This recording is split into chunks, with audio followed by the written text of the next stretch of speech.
மன்னன் ராஜவர்மன் நீதி நேர்மையை உயிரை போல மதிக்கிறவர். ஒரு நாள் அயலூர்காரன் ஒருத்தன் மன்னன் ராஜவர்மன் கிட்ட வந்து, அரசே, என் மனைவியோட தலைநகருக்கு வந்துட்டு இருந்தேன். ஒரு மரத்தடியில நானும் என் மனைவியும் இலைப்பாரிட்டு இருந்தோம். அப்போ எங்கிருந்தோ ஒரு அம்பு வந்து என் மனைவியோட பாதத்துல பட்டு அவ இறந்து போயிட்டா.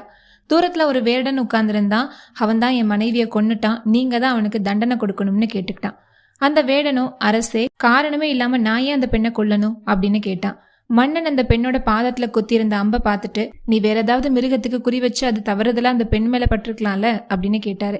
அதுக்கு அந்த வேடன் அந்த நேரத்துல தானும் தூங்கிட்டு இருந்ததா சொன்னான்.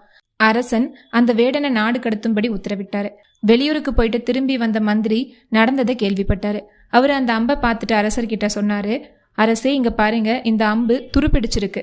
துருப்பிடிச்ச அம்பை வேடர்கள் பயன்படுத்துறதில்ல. எப்பவோ மரத்துல சிக்கி இருந்தது, அன்னைக்கு அந்த பெண்ணோட கால்கள்ல விழுந்திருக்கும் அப்படின்னு சொன்னாரு. எதையும் ஆராயாமல் கொடுத்த தீர்ப்பால் வெட்கி தலை குனிந்தான்.